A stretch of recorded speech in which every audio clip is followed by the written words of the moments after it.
Voice of Indonesia. Voice of Indonesia dari Indonesia untuk dunia. Apa kabar pendengar? Jumpa lagi bersama saya Wahyu Setiobudi, host Anda di acara VOIB Stock, Inspirasi Bisnis, Manajemen, dan Kewirausahaan, khusus bagi Anda UMKM Indonesia. Apa kabar pendengar? Semoga acara ini menjumpai Anda dalam keadaan sehat, bersemangat, dan optimis sekalian. Para pendengar sekalian, ibarat menaiki sebuah gunung, perjalanan pengusaha tidak pernah sepi dengan tantangan. Jalan berliku, jurang yang mengancam, dan liuk-liuk perjalanan itu tentu sulit dilalui. Namun demikian apabila kita sudah sampai di atas, pemandangan yang indah, santai, dan kita bisa melihat alam itu dengan lebih menyenangkan. Nah, di dalam menghadapi perjalanan ini, para pengusaha sering menghadapi hambatan-hambatan. Kadang-kadang hambatan itu membuat kita jatuh. Nah, bagaimana cara kita menghadapi hambatan dan bagaimana kita mengasah mental kita sehingga apabila jatuh kita makin kuat? Hari ini kita akan diskusi, bincang-bincang bersama dengan narasumber kita hari ini. Beliau adalah founder dan CEO dari X-Mood Living dan juga Head of Business Development dari Yongke Komaladi. Kita sambut dengan meriah Bapak Muhammad Akbar. Akbar lagi. Muharram Akbar. Muharram Akbar. Mohon maaf Pak Akbar ya. Hari ini kita diskusi bersama. Terima kasih sudah bisa bersama dengan pendengar kita ya. Terima kasih juga atas kesempatannya, Pak. Kita selalu senang mendengarkan inspirasi dari para pengusaha-pengusaha yang memang sudah menunjukkan kualitas di dalam menjalani usaha gitu, Pak Akbar. Nah, hari ini kita akan cerita mengenai jatuh bangun gitu ya. Okay. Ini tentu tidak pernah sepi ya, pengusaha itu selalu mengalami jatuh dan bangun gitu. Kadang-kadang ada orang mengatakan jatuh 9 kali harus bangun 10 kali gitu kan. Tapi memang nggak mudah ya. Nah, terkait dengan perjalanan Akbar sendiri, boleh cerita sedikit nggak? Bagaimana sih perjalanannya mulai dari awal berusaha ketika pertama kali meniti karir ya sampai dengan saat ini? Oke. Baik, terima kasih Pak Wahyu atas kesempatannya. Sebelumnya, Assalamualaikum warahmatullahi wabarakatuh. Waalaikumsalam warahmatullahi wabarakatuh. Kalau bicara perjalanan itu kan kalau ditanya starting untuk menjadi pengusaha itu, kita berangkat dulu dari perjalanan ya. Dan perjalanan itu nggak kita lahir atau misalkan kita setelah lulus sekolah langsung menjadi pengusaha.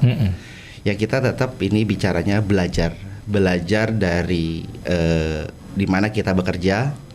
Di situ kita harus tahu apa yang memang harus kita kerjakan dan segala sesuatu yang kita kerjakan tidak harus dengan prioritas skala prioritas materi. Jadi yang harus kita ambil dari segala sesuatu perjalanan itu bagaimana caranya kita meningkatkan dari sisi kemampuan kita, terus kesempatan yang telah diberikan. Di situ akan terbentuklah suatu ilmu dan pengalaman.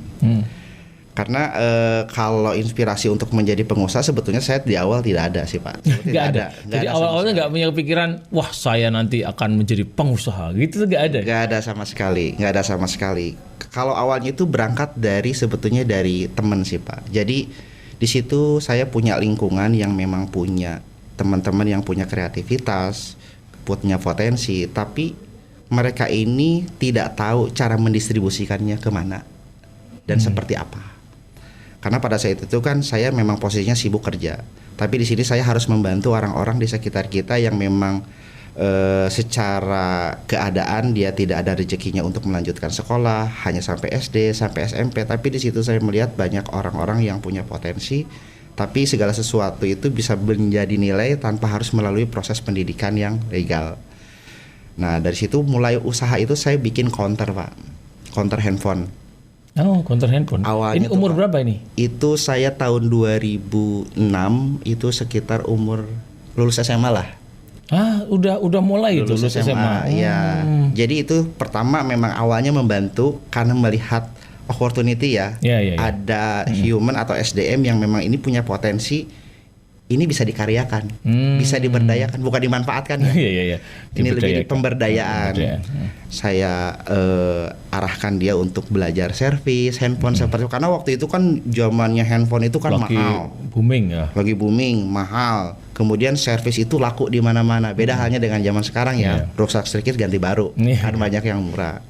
Nah, awalnya dari situ, ya di situ juga mendidik posisi saya bagaimana prosedur administrasi seperti apa, pembelanjaan seperti apa, ngambil keuntungan seperti apa. Ketika itu memang Akbar bisa servis? Tidak. Nggak bisa. Tidak bisa. Jadi tadi ya dikatakan ya. Jadi melihat ada orang yang bisa servis, Betul. terus kemudian kita mempertemukan. Betul. Oh. Melihat juga dari sisi peluang yang dimana gadget pada saat itu masih mahal dan ketika ada kerusakan juga kan nggak harus ke service center karena kan jaraknya jauh-jauh. Jadi memang kita harus menyediakan servis-servis di area-area yang memang komunitas di masyarakatnya itu banyak gitu loh. Jadi memang melihat dari peluang secara kebutuhan masyarakat dan melihat juga peluang potensi manusianya nih. Yeah. Orang ini bisa diarahkan itu. Okay. Awalnya dari situ sih Pak. Jadi memang niat awalnya adalah membantu orang yang memang punya potensi tapi bingung harus diberdayakannya seperti apa dan pendistribusiannya seperti awalnya dari situ sih. Oke, lanjut. Terus kemudian setelah itu jalan ini ya. Jalan. Bagus ya. Bagus. Dan itu sampai kita dapat penjualan terbanyak dalam salah satu provider sehingga kita waktu 1 tahun pertama itu dapat bonus motor Pak. 1 unit motor baru 1 tahun jalan counter kita itu punya hadiah motor dari salah satu provider salah satu provider. Nah di mana provider itu mengapresiasi dari kinerja si counter tersebut atas pemesanannya. Nah dari situ kan ada sedikit motivasi mungkin itu bagian strategi dari provider ya, reward berarti kan reward. Nah reward ini ternyata memang menjadi motivasi ke kita bahwa ternyata kinerja kita, usaha kita itu sangat dihargai. Gitu. Nah kita pun ingin memberikan apresiasi juga terhadap beberapa konsumen atas servis yang memang harus kita berikan terhadap konsumen tersebut yang loyal juga terhadap kita. Awalnya sih dari situ Pak. Nah terus setelah itu kemudian jalan ini berarti kemudian bekerja ya? Bekerja. Awal bekerjanya gimana itu? Awal bekerjanya begini Pak. Jadi dulu itu selama saya zaman sekolah SMA, memang saya aktif di organisasi. Dan sebetulnya kalau posisinya saya kan dari kampung ya. Kalau orang di kampung itu lebih betah ya di kampung aja kalau mau cari kerjaan di kampung aja. Cuman karena memang ada faktor kebutuhan yang memang saya harus berangkat keluar kota yaitu ke Jakarta, yaitu menjadi satu niatan karena saya di sini punya tanggung jawab terhadap keluarga. Nah, di mana pada saat itu kan ibu saya seorang diri, tidak ada andalan bagaimana caranya keberlangsungan hidup keluarga saya. Nah, dari situ saya apapun yang saya kerjakan ya saya akan kerjakan. Dan kebetulan alhamdulillahnya saya dapat rezeki, dapat pekerjaan nih di perusahaan retail yang cukup legend lah, itu Yongki Komaladi. Di situ saya dikasih kesempatan sebagai office boy dulu. Office boy. Jadi mulai karir awalnya itu dari office boy. Dari office boy dulu. Luar biasa ya. Jadi pada saat itu memang posisinya perusahaan ini tuh baru beli aset lah ya seperti kantor. Nah di mana kantor itu kan belum ada yang ngisi. Nah disitulah saya sebagai kuncennya lah. Marbotnya, kuncen yang memegang kunci, yang tahu kunci direksi di mana dan lain sebagainya. Nah tak lama perusahaan tersebut pindah ke kantor tersebut. Nah akhirnya big boss saya Pak Yongki Komaladi memberikan kesempatan ke saya untuk menjadi office boy resmi di perusahaan karena pada saat itu belum resmi Pak. Belum resmi.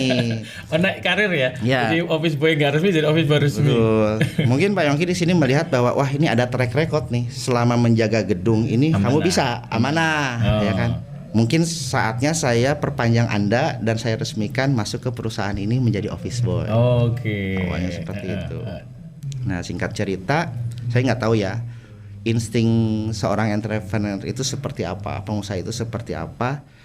Tiba-tiba karena kalau di perusahaan itu kan kalau di retail itu kan ada yang namanya terima barang, keluar barang ya kan, di luar ngomongin penjualan, tapi kan supply chain-nya kan semuanya bersumber dari logistik dulu.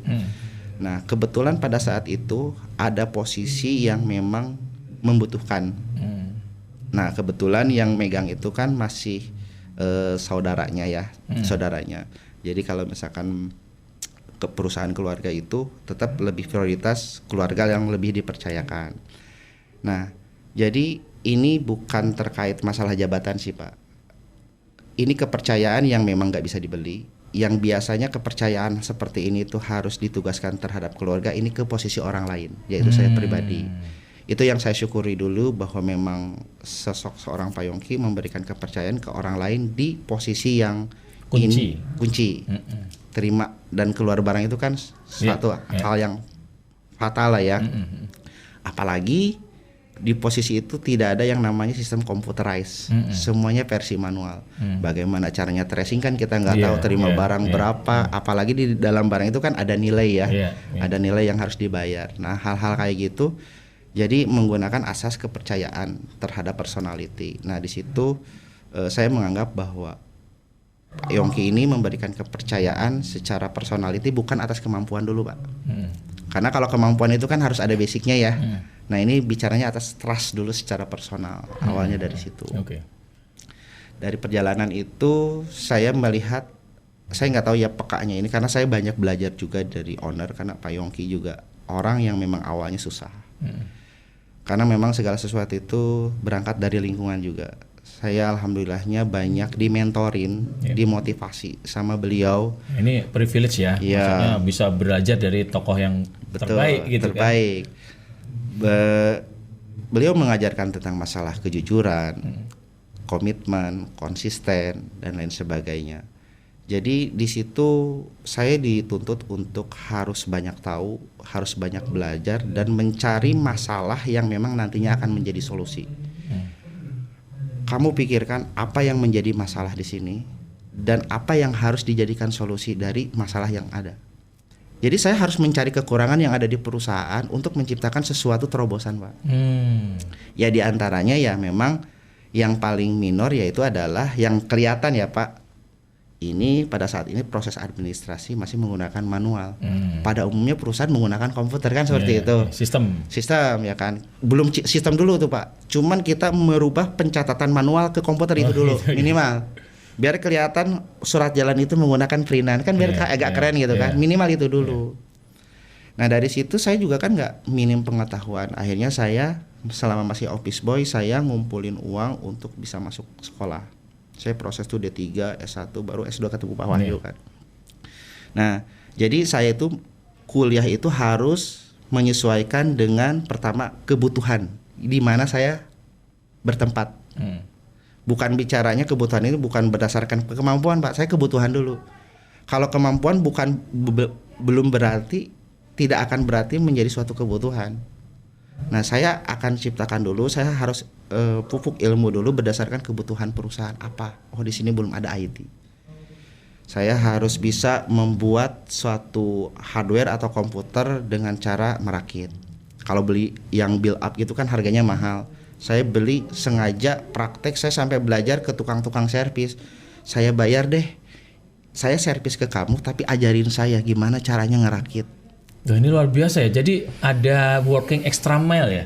Jadi maksudnya investasi sendiri yang diberikan untuk perusahaan sebenarnya ya. Betul. Sementara banyak orang yang kalau kerja itu kan ya udah saya bekerja sesuai gaji aja. Kalau ini enggak ya, ini ada sesuatu yang kita investasikan sendiri di luar pekerjaan itu sehingga untuk memenuhi tuntutan pekerjaan gitu. Betul. Sebetulnya perusahaan tidak menuntut.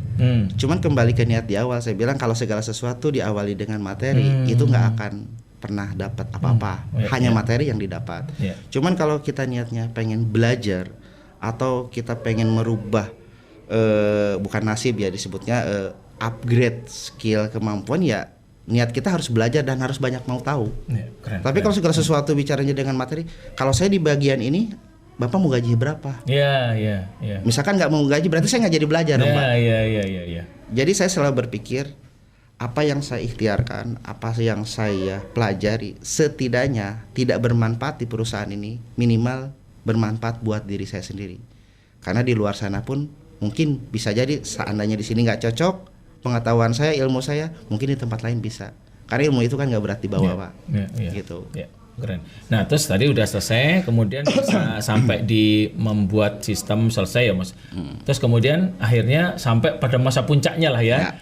Sampai masa punyanya Yongki Komaladi, kemudian ada pandemi nih gitu. Gimana tuh? Jadi gini Pak, betul kalau pandemi ini kan memang pengaruh ke semua industri ya pada umumnya. Nah, di mana pada saat pandemi ini kita juga harus bisa memaklumi tentang keberadaan perusahaan, terkait masalah perekonomian, kemudian itu juga kan akan mempengaruhi juga ke pendapatan masing-masing karyawan. Kita pun nggak bisa nuntut ya, karena kan ini bicaranya post merger, karena bukan hal yang diinginkan juga.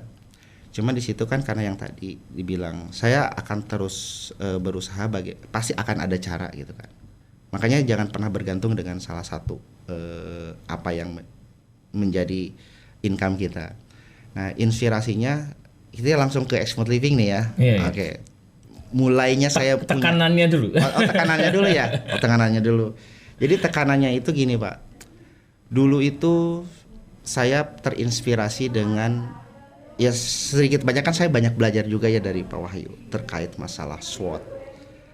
Ada peluang, ada ancaman, kemudian ada kelemahan, ada kekuatan. Berarti pada saat pandemi itu kan posisinya itu ancaman. Bahkan itu sudah terjadi ancamannya kan. Tapi di sini kita harus bisa memanfaatkan peluang. Ketika ancaman itu terjadi, peluang apa yang kita bisa manfaatkan? Nah, pada saat itu kan banyak orang-orang yang WFH, ya kan? Banyak yang memang di rumah dan yang biasanya mereka itu punya kegiatan di luar, tapi banyak menghabiskan waktu di rumah. Nah, sebelum saya memberikan implementasi atau bisnis apa yang memang tepat di posisi pandemi itu, saya tuh harus diposisikan di posisi saya dulu. Saya sebagai konsumen nih, apa sih yang sebetulnya yang nyaman kondisi pandemi seperti ini? Ya memang tetap belajar, tetap bekerja, tapi saya harus punya suasana yang memang nyaman seperti halnya kayak di kantor. Nah, di situ saya merasa saya cobalah untuk pengen ruangan kerja saya itu lebih nyaman, Pak. Manggillah saya bagian interior untuk membuat satu ruangan kerja di mana saya butuh kenyamanan dalam bekerja, konsentrasi dan lain sebagainya. Nah, karena saya ini banyak bergaul dengan UMKM, Pak, jadi selalu peka gitu loh. Karena memang UMKM itu saya menganggap bahwa perekonomian di Indonesia itu UMKM itu bagian dari ATM-nya, mesin ATM untuk berlangsungnya perusahaan. Nah, UMKM juga banyak yang memang banyak keluh kesah terkait yang tadi saya bilang, banyak orang punya potensi, punya kreativitas tapi bingung untuk mendistribusikannya. Nah, makanya kan nama PT yang saya bikin itu kan PT Exmooth Potential Kreatif, Pak. Itu didirikan 2018 ya. Jadi eksekutif muda yang punya potensi dan kreatif. Berarti saya itu bagian dari visi misi perusahaan yang memang harus untuk mendistribusikan orang-orang yang punya karya. Nah, UMKM ini saya anggap kok ngelihat dari pekerjaannya cepat, pekerjaannya rapi gitu kan. Ini bisa jadi nilai jual. Saya tanya, Bapak ini kalau misalkan jual kemana? Ya saya mah kalau dikasih tahu aja sama orang, sama referensi, ada yang referensi suruh bikin ya saya bikin. Nah, jadi secara market berarti dia itu hanya based on relasi, referensi. Tapi banyak orang yang nggak tahu bahwa UMKM ini tuh punya potensi yang banyak konsumen nggak banyak tahu. Nah, saya di sini coba untuk mendistribusikan dengan apa yang saya miliki, apa yang saya mampu. Coba Bapak punya produk apa aja yang pernah dibuat, saya fotoin semua. Nanti saya jual di. Nah, waktu itu kan posisinya marketplace lagi booming, Pak. Nah, itu bagian dari opportunity juga. Orang nggak banyak keluar, mall pada tutup, semuanya yang jualan kencing itu di online. Nah, baru muncullah ini Exmooth ini. Barulah muncul Exmooth Living. Memang berangkat dari situ.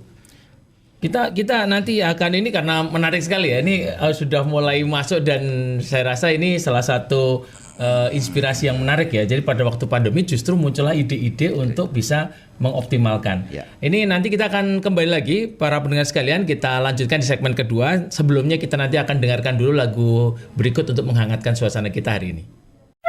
Voice of Indonesia.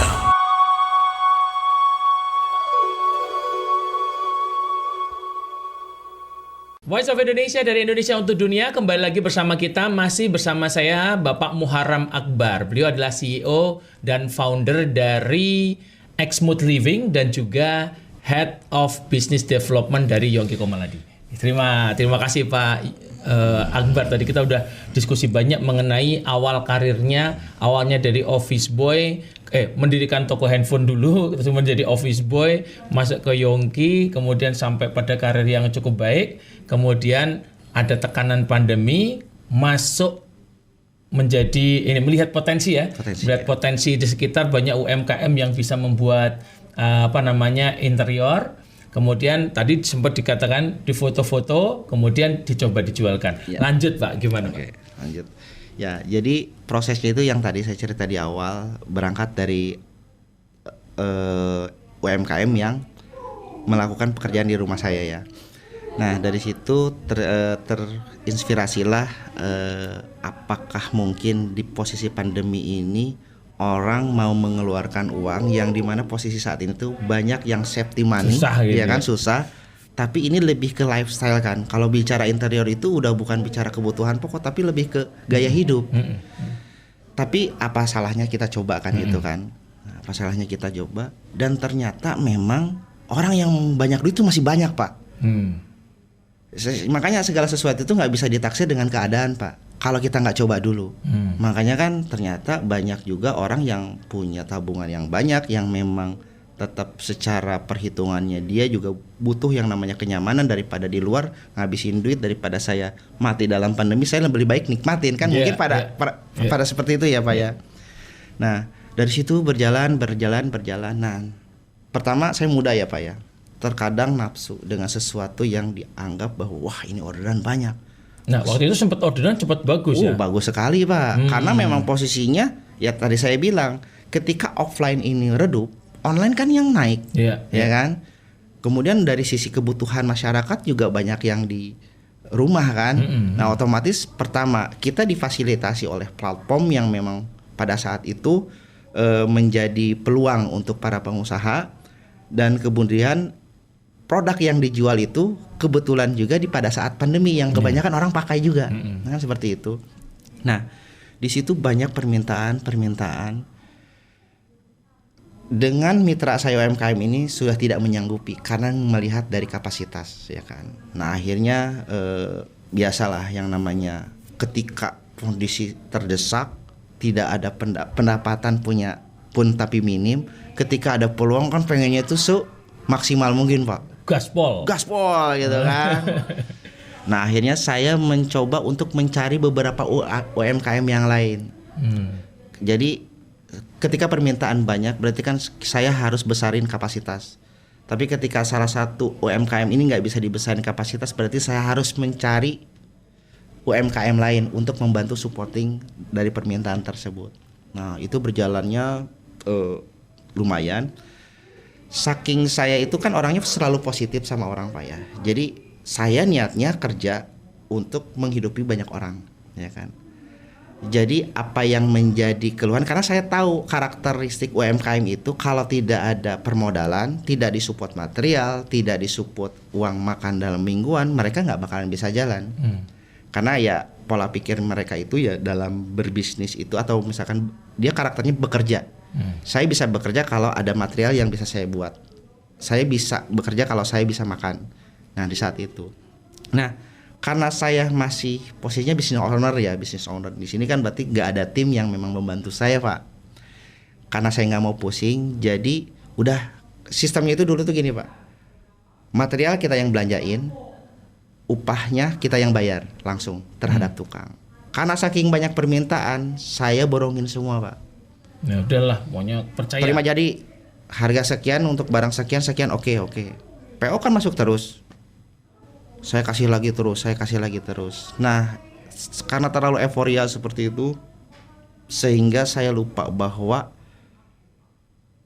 ngelihat potensi di luar, tapi kita nggak ngukur kapasitas di internal. Ya UMKM kan bagian dari internal kita. Nah disitulah saya pernah mengalami yang namanya ditipu Pak. Ditipu habis-habisan, barang nggak jadi, uangnya habis, UMKM-nya kabur. Karena memang tidak ada yang namanya screening atau misalkan verifikasi latar belakang si UMKM itu. Karena seperti basisnya nafsu tadi ya. Nafsu Pak. Nafsu. Jadi memang kita nggak pernah menganalisa sejauh, padahal karena ngerasa bahwa ini si UMKM udah lama kerjasama sama saya, nggak mungkin lah dia seperti itu.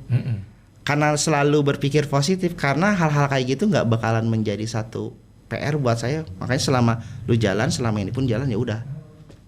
Nah tapi di saat momen orderan banyak, kita nggak tahu ya latar belakang UMKM juga di sini punya kebutuhan yang banyak. Ketika ada kesempatan, bicaranya negatif nih Pak.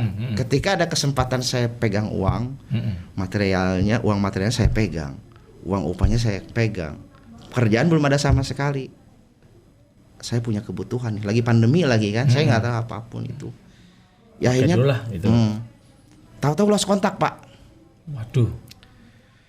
Waduh, saya belum ada kepikiran bahwa saya ditipu, belum ada kepikiran. Yang saya pikirin tuh, ini kemana ya? Takutnya dia kecelakaan atau apa? Karena nggak seperti biasanya. Saya pada saat itu mau menanyakan progres pekerjaan kan. Nah setelah saya ngobrol diskusi sama istri keluarga, coba cek, kamu nggak pernah datang ke workshop, kamu pun nggak pernah tahu kan rumahnya UMKM itu di mana. Baru sadar Pak. Oh iya gitu ya. Iya juga ya, namanya manusia itu kalau ada kesempatan pasti dihajar. Kita nggak bakalan pernah tahu. Di situ saya langsung gitu lemes, kan. Lemes Pak. Yang bikin saya lemes itu adalah bagaimana caranya saya harus menyelesaikan tanggung jawab saya terhadap konsumen. Justru itu yang kepikiran pertama kali. Itu yang paling pertama kali Pak. Bukan masalah uangnya yang diambil. Karena begini Pak, kalau bicara masalah uang itu bisa dicari kalau kita bisa komitmen dengan konsumen, kita bertanggung jawab dengan konsumen. Nah, komitmen ini yang harus saya jaga. Saya bagaimana caranya dengan deadline tinggal 2 minggu lagi, di mana ada 7 outstanding pekerjaan yang belum selesai. 7 proyek. Kalau ngomongin value itu hampir ya ratusan juta lah Pak. Ratusan juta ya, 7 proyek ya? 7 proyek. Dan kenapa apesnya itu pas saya rubah regulasi yang tadinya cuman saya talangin material, ini ongkos tukangnya kan kayak gitu. Di momen yang 7 proyek itu saya subkontrin full semua Pak. Momennya pas banget itu apesnya tuh ya. 7 proyek outstanding semua, deadline tinggal 2 minggu lagi. Kan kalau bicara masalah deadline itu Pak, konsumen itu pengen selesai di tanggal sekian karena saya mau ulang tahun loh tanggal sekian. Ada eventnya. Ya, jadi ada beban moral yang saya sendiri ini nggak bisa dibayar dengan uang Pak. Momen itu nggak bisa diulang. Nggak bisa. Barang hilang saya ada produk penggantinya nggak ada Pak. Karena kan yang namanya interior custom itu kan bicaranya berangkat dari permintaan personal. Iya.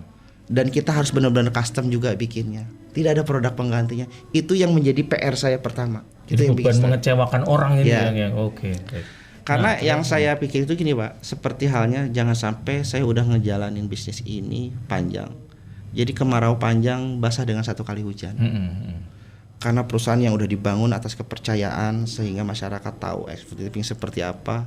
Jangan sampai dengan proyek ini konsumen tahu bahwa export living ini tidak bertanggung jawab. Karena mempertanggungjawabkan itu Pak tidak bisa dengan saya mengembalikan uang Pak. Kalau dengan mengembalikan uang itu urusan selesai, itu masih bisa Pak. Tapi saya nggak bisa begitu. Saya harus selesaikan pekerjaan ini. Janjinya. Karena produk yang dia beli itu punya tujuan si konsumen itu. Iya. Saya nggak perlu uang balik. Saya butuh terrealisasi karena di tanggal tersebut saya akan ada acara. Itu Pak yang jadi saya beban. Alhamdulillahnya. Nah akhirnya gimana nih? Pertama saya nggak dulu cari masalahnya Pak. Karena kalau saya memikirkan masalah tadi, masalah tukang, yang ada energi saya habis di situ. Karena saya kejar pun, emangnya dia akan ngasih solusi?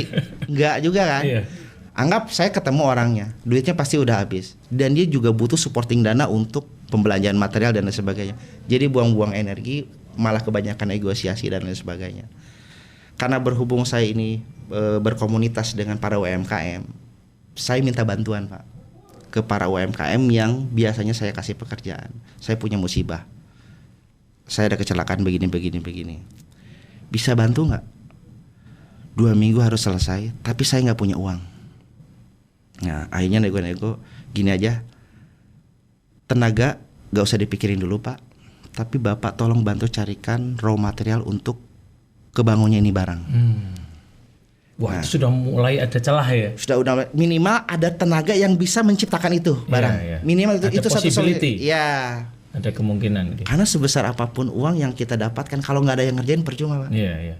Minimal ada manpower yang bisa bantu mengerjakan dengan waktu yang sangat singkat Itu gimana caranya? Tapi itu juga diberikan kan karena ada kepercayaan sebelumnya kan. Iya, Kalau betul. nggak ada track record, nggak ada kepercayaan, siapa yang orang nggak mau bantu ya? Oh enggak, ya. Karena kan saya punya banyak subkon, Pak. Saya punya banyak cabang dan kebetulan yang tadi 7 proyek itu dipegang oleh satu subkon ini. Oh, jadi yang sisanya masih hidup nih. Yang sisanya masih tetap berjalan pekerjaan yang dari saya. Nah, mereka itu bukan saya nggak kasih kerjaan, mereka tuh sedang penuh juga dari saya pekerjaannya. Nah, saya minta bantuan. Ini pekerjaan kan nggak prioritas, tetap harus dikerjain. Ini ada skala prioritas.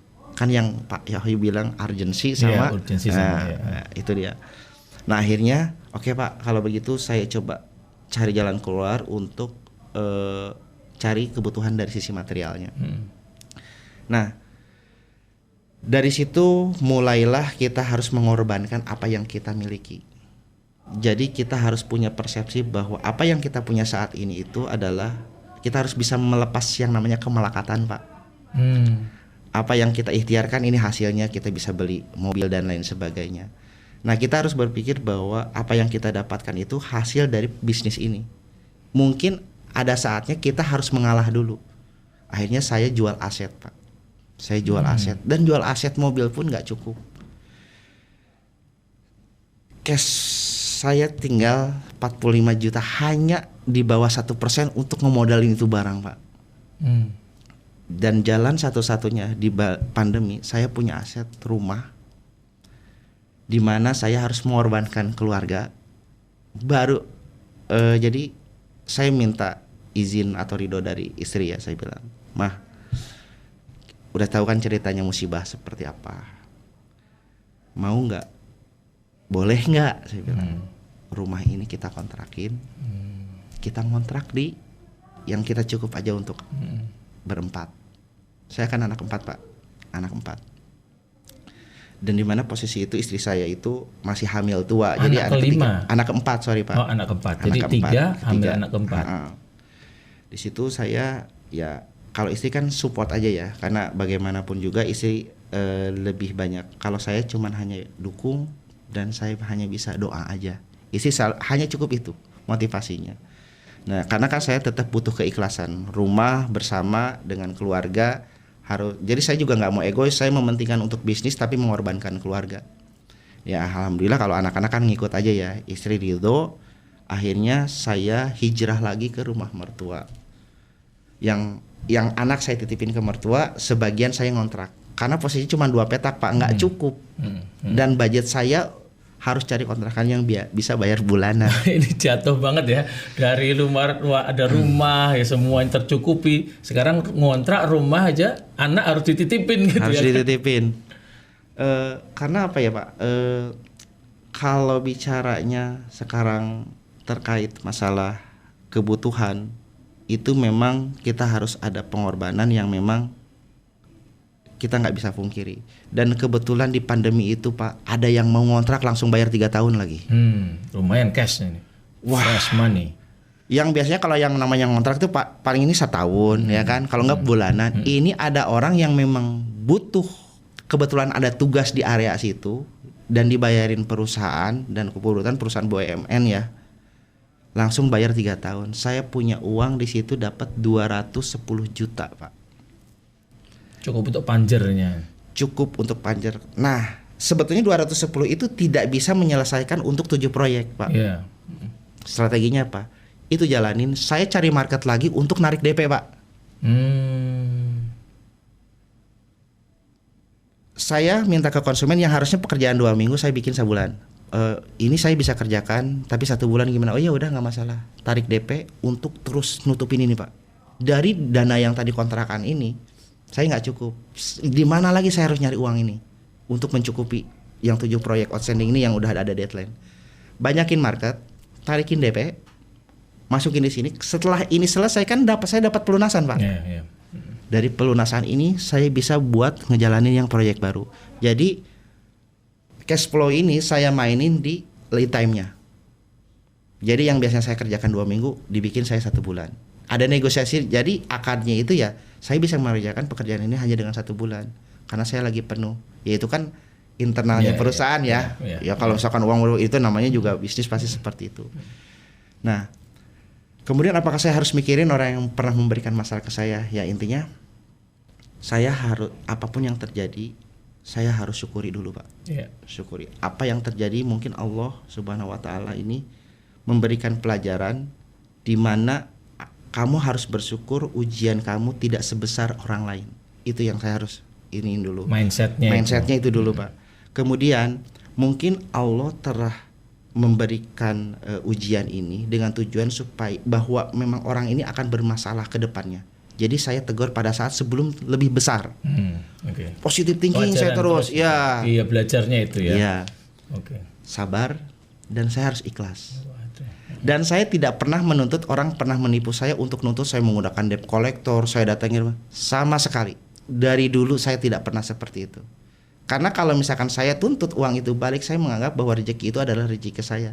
Padahal semua rezeki itu adalah titipan. Kalau memang belum bisa kemanfaatin ya berarti posisinya bukan rezeki saya. Itu aja sih. Wah, menarik sekali, luar biasa ini kalau kita mendengar ceritanya ini kebayang ya bagaimana rasanya itu jatuh betul gitu ya. Dan tadi kalau kita belajar dari Akbar yang pertama kali dipikirkan adalah konsumennya dulu yang penting. Justru itu yang paling penting ya, bagaimana semua proyek ini bisa diatur supaya konsumennya terpenuhi dan kita menggunakan semua resources yang ada untuk bisa mendorong itu.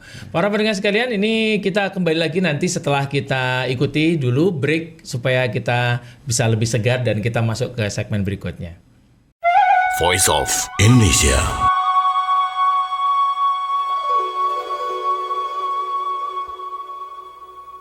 Voice of Indonesia, dari Indonesia untuk ke dunia. Kembali lagi bersama VOIB Stock, bersama tamu kita hari ini Bapak Muharram Akbar. Beliau adalah founder dan CEO dari Exmooth Living dan juga Head of Business Development dari Yongge Komaladi. Oke, Pak Muharram Akbar, tadi kita udah cerita banyak tentang Exmooth Living dengan segala dinamikanya, naik turun jatuhnya gitu ya. Nah, pendengar mungkin pengen tahu lebih dalam nih, Exmooth Living itu apa, produknya apa, terus bagaimana sih keunggulannya dibanding yang lain itu? Oh ya, Exmooth Living ini yang bergerak di bidang interior, ya terutama yang customize ya, yang customize.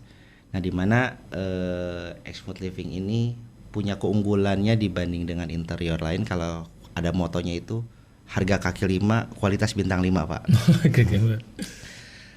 Pertama kayak seafood ya? Ya kayak seafood ya. Jadi keunggulannya mungkin bisa dicek ya di beberapa interior yang lain. Pasti kalau di interior yang lain itu ada syarat dan ketentuan ya, ketika memang kita bekerja sama dengan beberapa perusahaan interior itu. Pertama, ketika konsumen ingin dikunjungi, itu pasti ada yang namanya biaya survei. Kemudian setelah ada biaya survei itu ketika memang oke, ada yang namanya biaya desain. Ya kan. Nah, kemudian setelah ada biaya desain, ketika memang deal, ada agreement di mana harus ada yang namanya pembayaran DP, kemudian bayar per progres, kemudian pelunasan. Kemudian ada apakah yang lain pun ada garansi, pasti ada, tapi bicara masalah waktu itu tidak sama. Nah, di Exmooth Living ini kelebihannya Pak, pertama, kita di sini untuk survei free ya, untuk survei free. Karena kenapa saya nggak cas? Karena kan pajangan umum survei itu kan butuh yang namanya biaya transport. Nah, kalau di kita nggak, karena konsumen itu butuh yang namanya konsultasi sebetulnya, bukan produknya. Produk itu hasil akhir, tapi yang dibutuhkan itu adalah apa yang harus diciptakan dari ruangan yang memang mau dibikin. Misalkan kita bicaranya ruangan kantor. Ini kalau misalkan ruangan kantor ini baiknya posisi meja ada di mana ya, bangku di mana ya, TV di mana ya. Karena apa? Yang menjadi value untuk di interior itu adalah jual solusinya Pak, bukan jual produknya. Kalau produk itu bagian hasil akhir sebetulnya. Nah, kalau kita nggak tahu kebutuhan konsumen tersebut, bagaimana kita mau bisa menjual produk Pak? Belum apa-apa aja udah duit. Kan saya bilang Pak, kalau segala sesuatu itu saya selalu berpikir jangan dulu utamain duitnya dulu. Karena saya beranggapan bahwa orang yang minta disurvei itu minimal hampir 50% ke atas itu serius ingin membuat interior. Nggak main-main lah gitu kan. Dan apalagi interior ini, mohon maaf nih, pasti yang pesan itu orang menengah ke atas. Jadi banyak orang yang serius yang memang posisinya juga bukan komparasi, tetap bakal. Cuman kan di sini lebih keseriusannya bahwa memang dia membutuhkan item tersebut. Nah, kemudian yang tidak ada di tempat lain, kalau di Exmooth itu survei kita nggak kenain cas. Biasanya ada proses yang namanya pembuatan RAB dulu Pak. Estimasi itu tetap harus ada. Cuman RAB itu kadang tidak sesuai dengan referensi atau yang diinginkan konsumen. Makanya tetap saya pengen lebih maksimal bahwa RAB yang diciptakan itu benar-benar based on real sesuai dengan desain yang dibuat. Makanya saya free-kan juga desain. Saya free-kan free juga survey, free design. free design. Waduh. Ketika nggak jadi gimana nih Pak? Ya kan? Desain udah Rugi dibikinin, ya kan? Survei udah, nggak apa-apa. Saya selalu punya prinsip begini, karena saya gini Pak, kita harus punya tim yang satu frekuensi yang memang posisinya kita harus sama-sama jaga kualitas. Keberlangsungan itu berangkat dari seperti apa? Misalkan orang desain saya, Bapak tahu orang desain saya kesehariannya sampai saat ini apa? Ngegojek Pak. Tidak ada basic yang namanya seorang interior design, tidak. Tapi yang tadi saya bilang, punya keahlian, punya kekreatifan, ini diberdayakan bagaimana caranya mendistribusikan. Apalagi seorang desain itu suatu kebanggaan kalau punya desain dipakai. Ada suatu nilai kebanggaan yang memang tidak diukur dengan materi Pak. Makanya saya selalu bikin komitmen dengan orang desain. Kalau seandainya ini desain dipakai, tapi kerjaan ini nggak ke kita, kamu ridho nggak? Desain itu dipakai, diproduksi sama orang lain, selama desain itu dipakai, saya alhamdulillah berarti itu bermanfaat buat orang lain. Iya. Jadi harus punya jiwa itu dulu Pak. Ya itu yang mahal justru itu ya, orang yang ikhlas itu ya. Ikhlas. Dengan demikian desainnya pun dia akan full. Ya. Full. Nah, jadi ya intinya saya akan tetap berusaha untuk ikhtiar dulu, karena itu bagian dari usaha Pak. Alat perang saya ada di mana? Ya saya ketemu dengan orangnya, saya membuatkan desain, masalah hasilnya kita serahkan sama Allah. Nah mungkin ada kebijakan-kebijakan yang memang saya komitin di awal. Ketika desain sudah jadi, saya buatkan RAB dan dirasa harga saya kemahalan, tolong bantu saya, Ibu carikan komparasinya, dan tolong open juga harga yang diberikan kompetitor itu berapa. Karena saya di sini udah kerja loh, saya udah survei, saya udah desain, fair nggak menurut Ibu? Kan seperti itu. Kalau dirasa saya bisa mengikuti harga dari kompetitor, saya kerjakan. Kalau enggak pun enggak masalah, berarti ya udah, memang itu bukan rezeki saya, silakan desain pakai, selesai Pak. Ya. Jadi itulah kelebihan dari Exmore Living yang satu lagi garansi Pak. Saya nggak tahu ya dari vendor lain itu seperti apa. Kita memiliki garansi 2 tahun. 2 tahun garansi. 2 tahun garansi. Dan kita secepat mungkin, kalau ada komplainan, yang namanya pekerjaan handmade kan tidak ada yang sempurna ya Pak. Pasti ada yang kelewat dan lain sebagainya. Tapi kan kita mengedepankan bukan debatnya, tapi kita kedepankan solusinya. Setiap ada masalah, bagaimana penyelesaiannya, kan itu. Iya, menarik. Nah, sekarang seberapa besar nih, sudah punya workshop sendiri atau? Alhamdulillah, yang dulunya saya ngesubkon gitu kan. Sekarang alhamdulillah saya punya cabang 5 Pak. 5 cabang? 5 cabang untuk workshop sendiri. Workshop. Membuat workshop ini bukan berarti saya rakus ya Pak ya. Iya. Tapi tujuannya supaya saya bisa lebih mandiri. Dan apa yang dikerjakan itu memang khusus untuk Exmore. Kalau namanya subkon itu kan dia tidak terikat. Yang lain, ya. Bisa ngerjain yang lain. Kualitas juga ini ya. Saya pengen lebih dedicate aja. Iya. Wah, luar biasa. Nah, ini kalau para pendengar ini ada yang berminat atau apa, gimana cara menghubunginya nih? Ya, pertama untuk minat di sini dalam 2 sisi ya. Pertama untuk dari sisi sebagai penjual. Di sini juga kita sudah ngebangun yang namanya reseller Pak. Network ya. Jadi entah itu kebanyakan ada orang yang jual di Instagram, ada di marketplace, dan sebetulnya nggak punya produksi tapi bisa bekerja sama dengan kita. Itu satu. Jadi posisinya sebagai orang yang mau bermitra dengan kita dari sisi front store-nya ya, untuk jualannya. Nah begitu juga untuk UMKM, dan kita juga masih butuh banyak UMKM yang mandiri. Dan yang pasti harus mengikuti yang namanya standar kualitas dari Exmore Living seperti yang sekarang berjalan. Karena pada umumnya ada UMKM yang hanya sebatas menggugurkan kewajiban, tapi nggak bekerja dengan hati menjaga kualitas untuk keberlangsungan jangka panjangnya. Jadi saya pengennya UMKM ini yang memikirkan bakul nasi hajat hidup orang banyak. Jadi jangan sampai dengan masalah UMKM satu ya meleburkan yang lainnya. Karena konsumen itu nggak bakalan pernah tahu siapa yang produksi, taunya Exmore. Seperti itu, Pak. Bisa dicek ya nanti ya, di Instagram juga ada ya? Di Instagram ada, di websitenya juga ada.